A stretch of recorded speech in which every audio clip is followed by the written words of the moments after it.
friends, welcome to Nirmal Bang. I am Piyush Jain, and today we are again here with a new company, a new IPO, which is very soon going to get listed on the bourses. Um, Now we are actually talking about consumer durable company. Of late, we have seen a lot of wealth actually being created in this segment. Particularly, we have seen many listed companies. They've gone ahead and create wealth. Some of the names again which are coming are Dixon. We also actually seen some recently listed companies, and today we are bringing to you another such company. The name of the company is EPACK Durable Limited, and this company again basically is catering to a very vast consumer durable segment, which is something which is being loved by the market. Joining us on the show today is Mr. Bajrang Bothra, the chairman and the whole-time director, and also Mr. Ajay DD Singhania, the MD and CEO of the company. Gentlemen, welcome to the show. Thank you so much, Piyush. Bajrangji, let's start first with you, and let's first understand. It must have been a sort of long journey because anytime when actually first you have to establish a brand, then you have to establish a clientele. It requires a lot of efforts to establish a reputation of actually being able to deliver with minimal sort of zero defects or minimal defects. It always takes a long time. So help us understand the journey, how you came about doing this business, and how basically you were able to actually secure sort of elite clientele. Thank you, Piyush Bhai. Thank you very much for giving us time on your show. I think it's lovely interacting with you. Just I will give a brief introduction about EPACK, the group and the journey. And it's EPACK is a partnership of two families, Bothra family and Singhania family, and we have been together for last 47 years. Before us, my father and Ajay's father were also partners in trading business in Guwahati, and in the next generation also this legacy of partnership has continued. And so when we say 47 years of partnership, it speaks volumes about the corporate culture, the ethics, the value systems, the perseverance we have gone through, the understanding, the alignment. So everything has to be there to sustain this long association.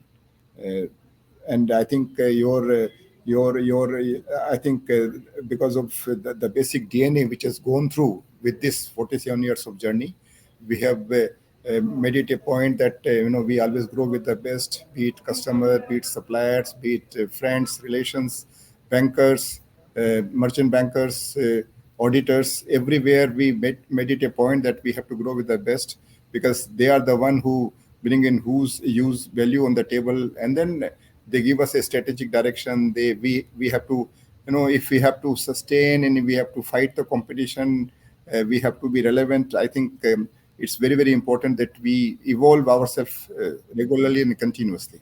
So that I think the growing with the best principles really helped us. So from the both families, we are four founder promoters, two from Bothra family and two from Singhania family. And Ajay sitting with me, he's MD and CEO of EPACK Durable Limited. His elder to him is Sanjay Singhania, who is MD of our EPACK prefab business, separate business identity. The prefab is pre-engineered, pre-structured building in the group. And my brother LP Bothraji looks after the packaging business, which is separately in the group. And presently, the IPO journey is for the air conditioner and appliances business, which we have to pursue and issue opening on 19th. Among the founder promoters, there is a clear-cut defined role and responsibility. And the journey becomes very simple when first you grow with the best. You associate with marquee customers. Of course, they are very demanding always. But then once you tune yourself to their requirements, to their infrastructure requirements, to their system requirement, the journey becomes very, very simple. And secondly, cost effectiveness is the key to market growth, market leadership. So there has been a continuous focus on R&D efforts, the best infrastructure, and the huge learning appetite which we get from the marquee customers. So, of course, we have a principle of shared experience. Both the families share equal equity in all the businesses at the group level we do. Same is the case with EPACK Durables also. And all the stakeholders who are associated with us in this journey, where there's a completely ESOP policy and all that. So we always believe in that. And now this IPO, I think this journey has been very interesting, very, of course, very, very interesting and interesting. And we have now already have two marquee private equity investors with us. September 21, ICICI Venture invested, and then September 22, Afirma invested in us. And because of their investment and then a lot of liquidity coming in, we have gone for a great expansion, a lot of capex, and all the capex which we have done as per our principles or as other businesses, as per our DNA, we have gone for the best infrastructure in place. We have been growing organically and with contemporary technologies. Right, sir. I'm just jumping in between, sir. One thing would be that for the simplicity, what you are making, let's drill it down into simple now.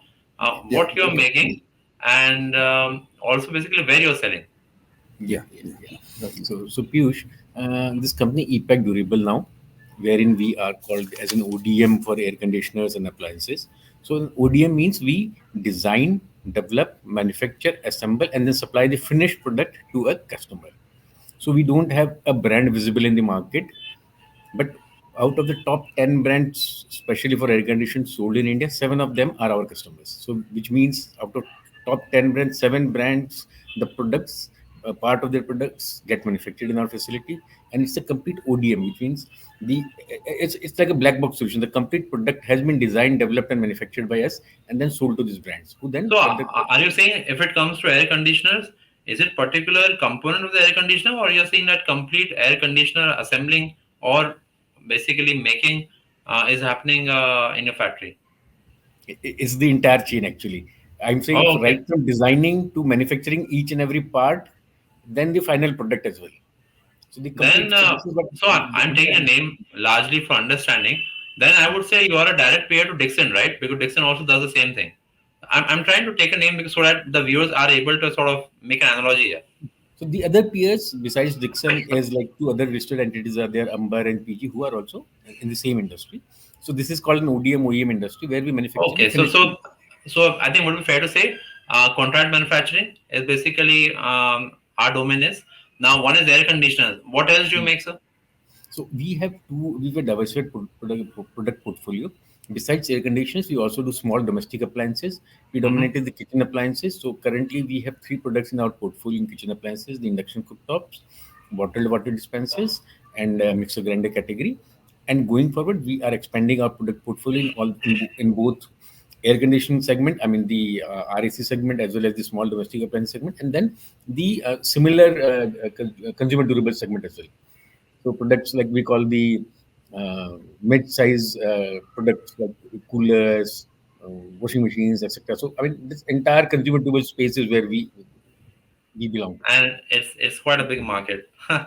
It's a 150 crore population almost, and it's again a very growing market, very growing market. And also help us understand. So this is the Indian market I was thinking about. Is it also that you are actually doing stuff for international client? You're exporting from here anywhere? Like, is it also that thing also?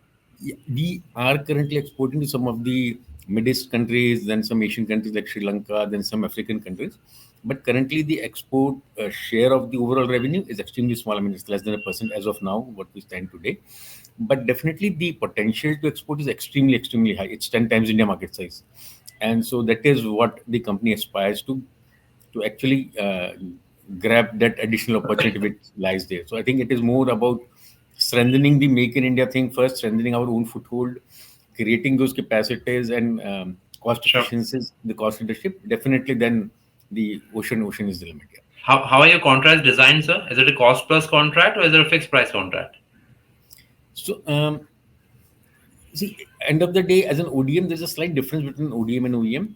So when we say that we are an ODM manufacturer, it means the entire product is designed developed by us, wherein it's the it's the complete product which is negotiated and which is sold to a brand. So it's, but yeah, theoretically, I mean, a cost plus methodology is what the bigger brands opt while negotiations No, happen. I'll tell you the reason why I was asking. I was asking from the perspective of margin sustainability.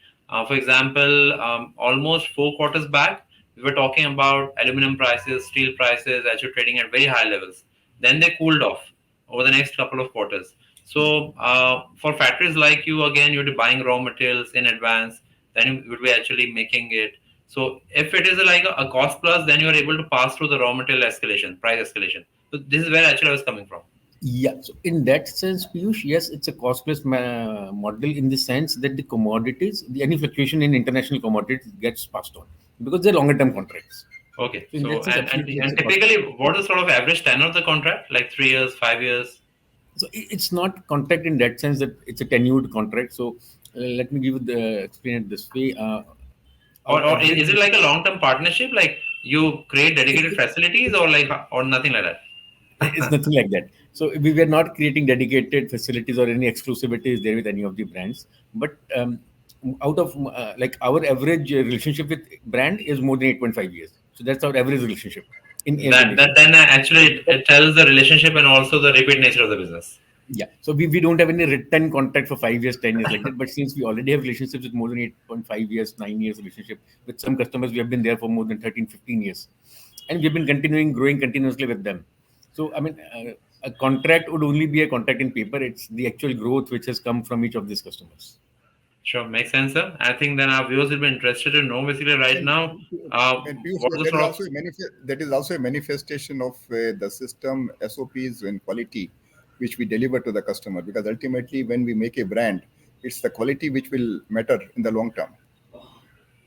absolutely, because the trust is very important.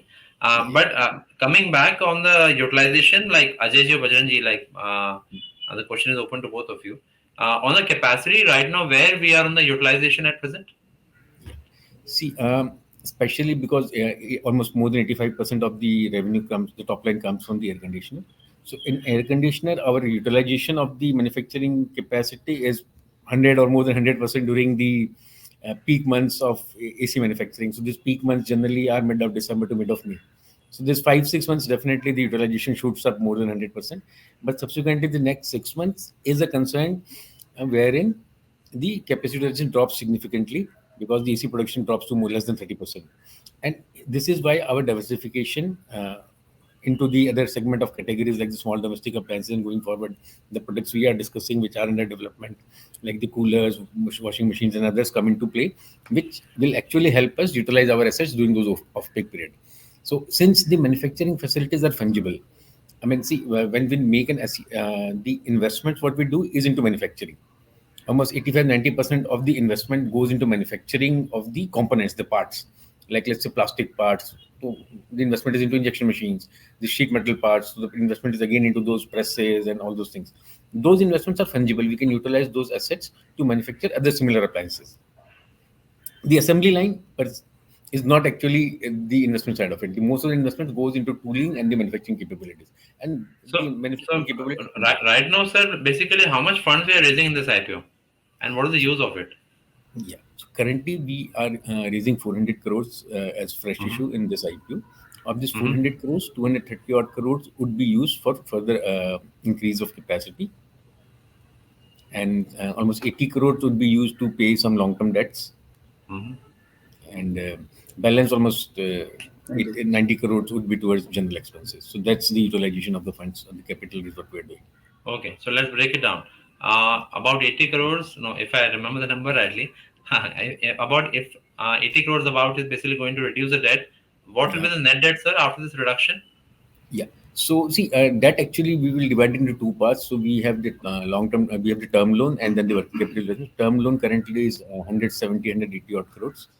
So after paying 80 odd crores, it will be 90 to 100 crores would be the term loan. Balance is towards utilization and working capital. And interest rate average, sir, would be around 9%. No, no, no. 7.8. 7.8, 7.9%. Oh, very nice, very nice. So by reduction of 80 is almost a saving of 6 crores, roughly 6 to 7 Yeah, crores. yeah, Yes. yeah, yeah, yeah. And if that thing actually goes off the books, because I was looking at debt to equity, and you were there at 3 times, then you were able to reduce it to about 1.5 times last year. and after this, I think the payment goes through. Perhaps I Yeah. think it's going to come below 1, right? Zero point 0.8 something. Yeah. Yeah, yeah, will look much better. Return on Apart from the capital primary employed, issue, sure. yeah, apart from the primary, see, the fresh issues, 13 million shares will be on One OFS, will be the, 1.05.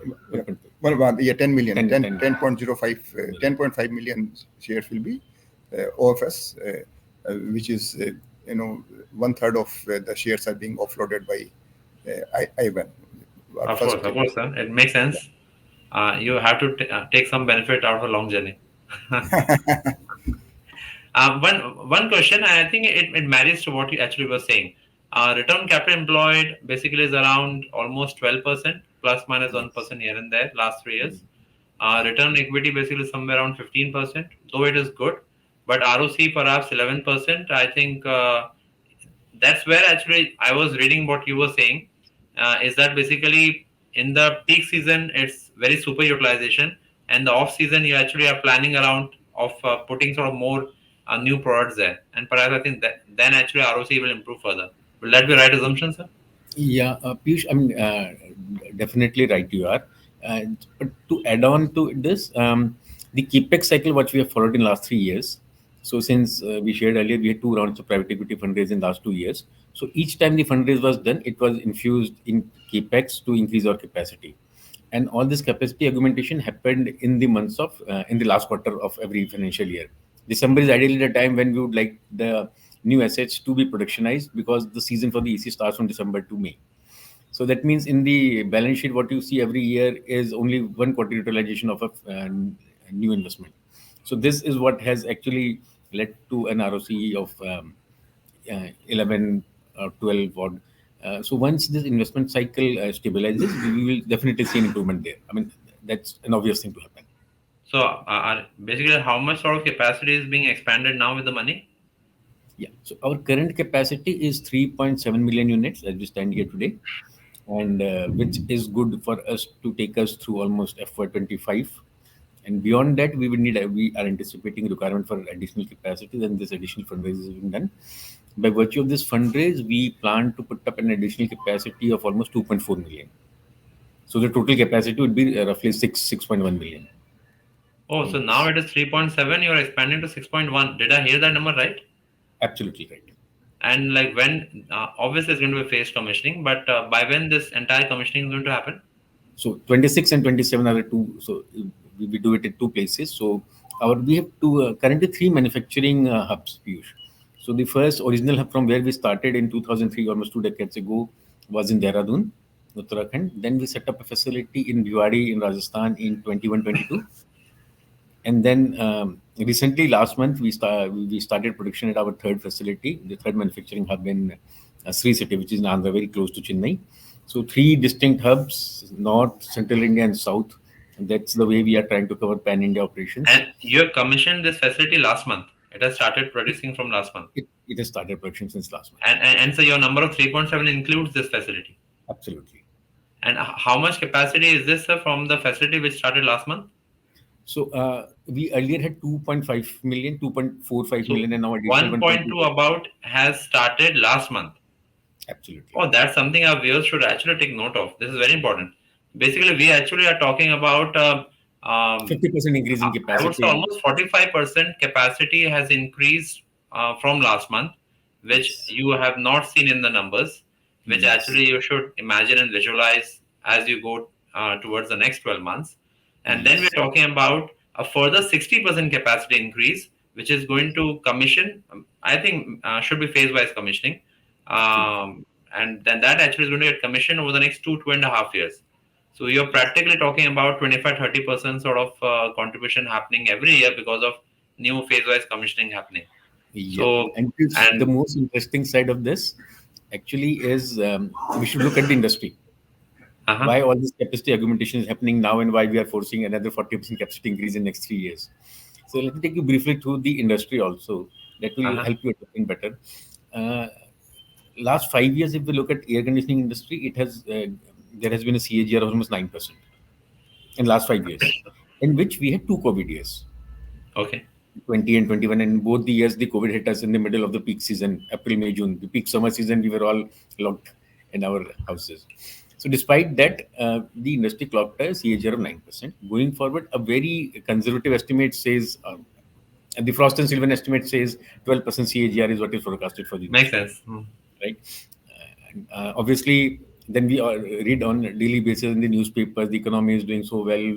On absolute terms, the economy is growing at 12%. AC no more being a luxury. I mean, it has become a necessity. And all this thing, I mean, more than 12% is definitely on the cards. But even at 12%, the industry is destined to become double. In 5 years, it will double. So the requirement is going to double. So our incremental capacity of another 40 or 50%, actually, I mean, I doubt even that would be sufficient to meet the increased requirement. Right. And I've already done my numbers. So basically, that is telling me 140% increase in capacity from 2.5, because your last capacity is just commissioned. So primarily nothing is in the numbers. So I think over the next 2-3 years, you actually are talking about 140% increase in capacity. And that is something I think which is, I think this is the number which I think that our viewers should really take note of and look basically at with all the sort of interest in the business here. So perhaps that's something interesting. Great business. In our mind. Sure. Sorry, please go ahead. So I think great consumption business, large population from the perspective of global warming. I think a sweet spot, and some great sort of already tie-ups from the perspective of customers, and then great ramp up in the revenue. I think that perhaps is the summary through which actually we are seeing. And you were saying something, sir. Yeah, please. I'd like to add one more point here, which is quite interesting to note. The current penetration of air conditioners in India is 8% per household. I'll repeat, it is 8% per household.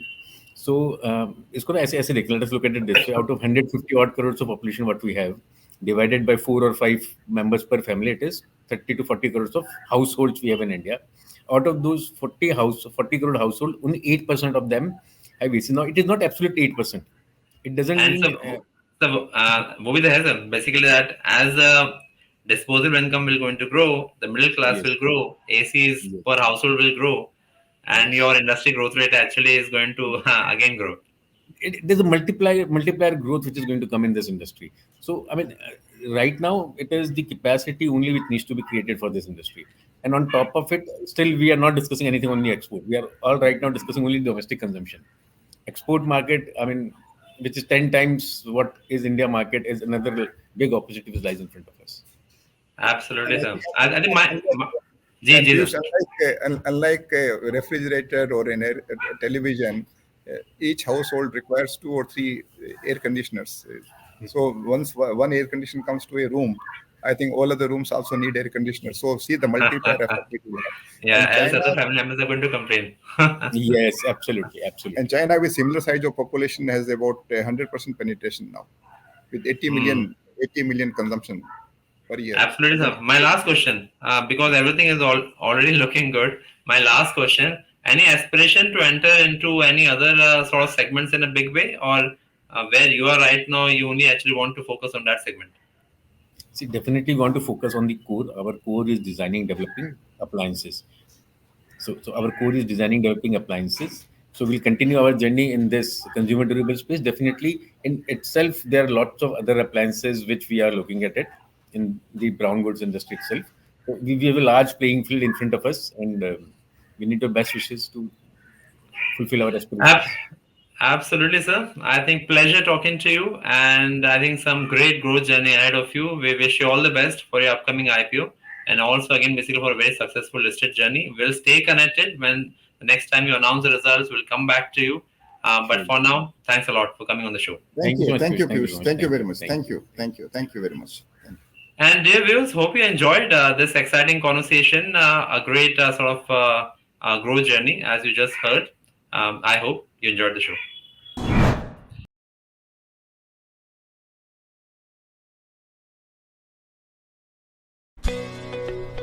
Subscribe to our YouTube channel and click on the bell icon to never miss an update from Nirmal Bang.